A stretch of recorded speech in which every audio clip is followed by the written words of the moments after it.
The world was a wound. I saw it every day, felt it in the air like a fever.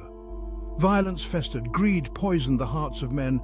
I was different. I walked a path of righteousness, my soul a beacon in the gathering darkness. Prayer was my solace, my communion with the divine, a constant source of strength. I walked among men, yet I was not of them. I was chosen. I sought understanding in a world gone mad. Why had creation soured? What was the source of this creeping evil? These questions haunted me. They drove me to seek deeper truths, to unravel the mysteries of the universe. I studied the stars, their celestial dance, a reflection of some higher order. I delved into ancient texts, searching for wisdom lost to time. But knowledge, he soon learned, was a double-edged sword.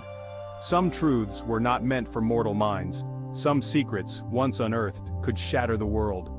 And some encounters, cloaked in beauty and light, would prove to be the harbingers of mankind's destruction. I yearned for wisdom. I craved it like a man dying of thirst. My prayers became pleas for understanding, for a glimpse behind the veil of reality. God, in his infinite wisdom, recognized the purity of Enoch's heart. God saw the yearning within Enoch's soul. And so, a dialogue began. Night after night, under the vast canopy of stars, Enoch communed with the divine. Enoch received visions, cryptic and profound. Enoch learned of the celestial machinery that governed the cosmos, of the delicate balance between order and chaos. Enoch glimpsed the very fabric of creation, woven from threads of light and shadow. My understanding grew, but so too did my awareness of the profound mysteries that lay beyond human comprehension. The universe was a vast and wondrous tapestry, woven with threads of both beauty and terror. And somewhere within that tapestry, I sensed, lurked a terrible truth waiting to be unveiled. They came as guardians, majestic beings of light and fire. The Watchers, they were called, dispatched from the heavens to safeguard humanity's fledgling steps. With wings that spanned the horizon and eyes that blazed with celestial fire, they were a sight to inspire both awe and fear. 200 descended, their leader the imposing figure of Azazel. At first, we remained aloof, distant observers of mankind's progress. But as time wore on, a change took root. The baser instincts of humanity, the greed, the violence, the lust for power, began to worm their way into the hearts of the Watchers. The whispers started subtly, seeds of discontent sown in fertile ground. Why should they, beings of such power and majesty, be bound to serve these flawed, short-lived creatures? Were they not gods themselves, deserving of worship and adoration? Azazel, his heart poisoned by pride and ambition, became the architect of their downfall. He saw in humanity not potential but weakness, an opportunity for exploitation. I gathered the Watchers, those most susceptible to temptation, and whispered promises of power, of forbidden knowledge, of pleasures beyond their wildest dreams. And so, the pact was made. We broke our sacred oath. We descended from our celestial perch and walked among men, sharing secrets that should have remained hidden. We taught the arts of war, the forging of weapons, the secrets of the heavens and the earth. They took wives from among the daughters of men, their offspring monstrous giants, the Nephilim. The world, once a canvas of nascent beauty, became a grotesque carnival of forbidden desires and monstrous creations. The seeds of chaos had been sown, and the harvest promised to be a bitter one. Enoch, his heart heavy with foreboding, continued his communion with God. He spoke of the darkness he felt encroaching upon the world, the unsettling whispers that reached him even in his solitude. God listened, his sorrow palpable. Then came the summons. Enoch, in a whirlwind of light and sound, was lifted from the earth. He ascended through the heavens, a witness to wonders beyond human comprehension. He saw realms of unimaginable beauty, celestial cities of shimmering light and creatures of fire and air. He was brought before the divine throne, a place of unbearable radiance and terrible majesty. There, amidst the chorus of angels, God revealed to Enoch the depths of the Watcher's betrayal. He spoke of the coming judgment, the flood that would cleanse the earth of its corruption. Returned to the mortal realm, Enoch carried a heavy burden. He was tasked with delivering God's warning, to urge repentance and a return to righteousness. He traveled from village to village, his voice hoarse from proclaiming the coming judgment. But his words fell on deaf ears. Humanity, seduced by the Watcher's gifts, scoffed at his warnings. They reveled in their newfound knowledge, their dark desires inflamed by forbidden power. Enoch, once revered for his wisdom, became a figure of scorn, a madman ranting about the end of the world. Despair threatened to consume him.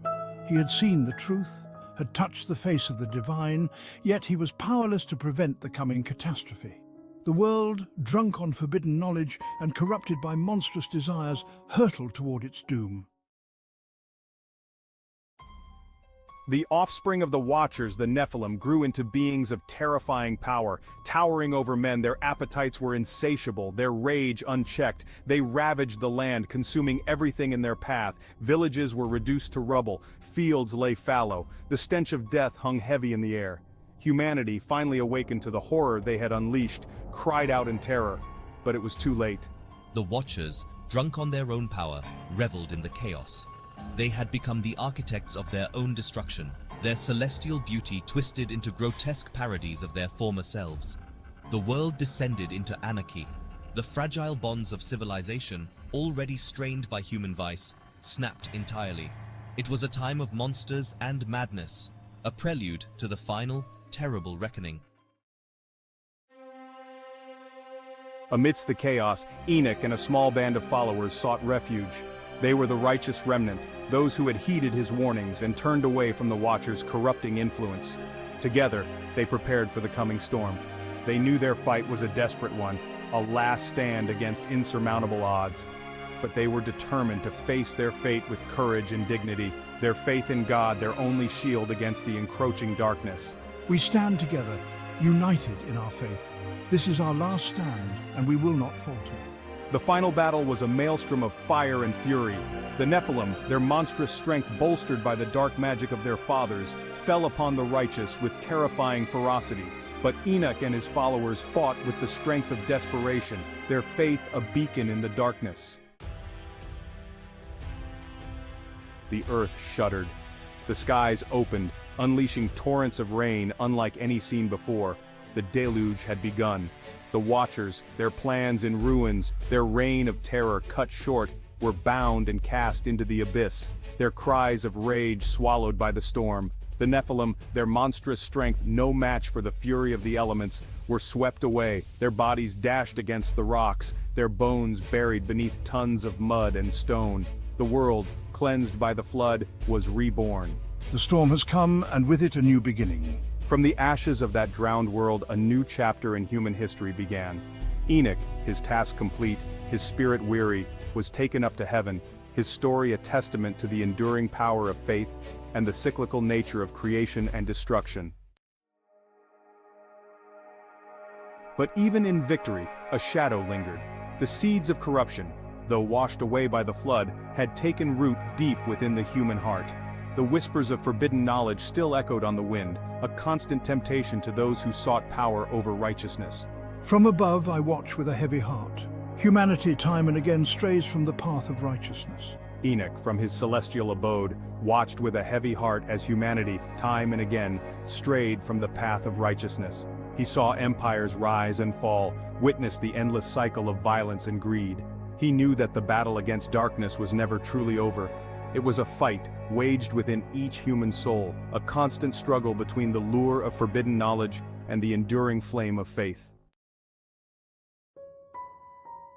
The story of the Watchers became a cautionary tale, whispered across generations, a reminder of the hubris of angels, the seductive power of forbidden knowledge, and the fragility of human virtue. It served as a warning, a beacon in the darkness, reminding humanity of the ever-present potential for both greatness and destruction that resided within their hearts. For deep down, beneath the veneer of civilization, the echoes of that ancient fall still resonated. The Watchers might be imprisoned, their offspring destroyed, but their legacy lived on, a testament to the enduring power of temptation and the eternal struggle between light and shadow. The world, forever marked by the sins of angels, continued its precarious dance on the edge of oblivion. And the whispers of the fallen, carried on the wind, served as a constant reminder that the battle for humanity's soul was far from over.